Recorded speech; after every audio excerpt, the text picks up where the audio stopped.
গঙ্গাসাগর কিভাবে গেলাম, কি কি দেখলাম সবই তোমাদের সাথে শেয়ার করলাম। এবার চলো তোমাদের সাথে শেয়ার করি গঙ্গাসাগর থেকে আমরা কিভাবে ফিরলাম। আমরা কিন্তু প্রচণ্ড অ্যাডভেঞ্চার করে ফিরেছি, মানে আমার কাছে তো ওটা একটা অ্যাডভেঞ্চার টাইপই লেগেছে।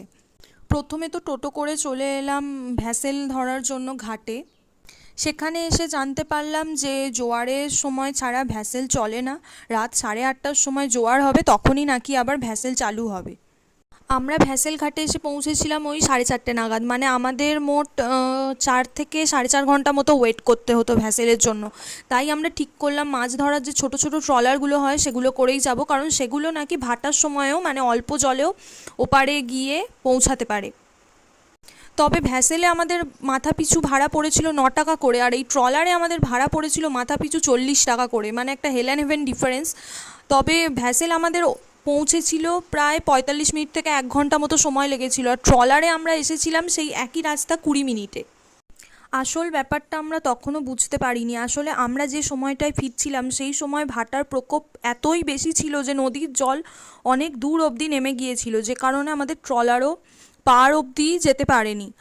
কিছু দূর যাওয়ার পর আমাদের ট্রলার বালির চড়ায় আটকে যায়, আর আমাদের বলা হয় এখানেই নেমে যেতে হবে। সেখানে প্রায় নদীর মধ্যে 1 হাঁটু জল। আমি তো বুঝতেই পারিনি প্রথমে, এরকম জিনিস প্রথমবার দেখলাম তো তাই।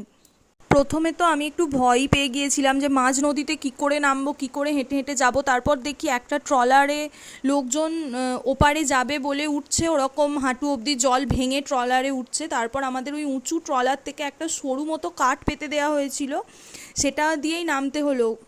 যারা মাছ ধরতে গিয়েছিলেন তাদের কাছে তো সাইকেল ছিল, বড় বড় মাছের হাঁড়ি ছিল, তারা সেই সব নিয়ে ওই জল দিয়ে পার হয়ে চলে গেল সেটা। তারপরে আমরাও জলে নেমে পড়লাম।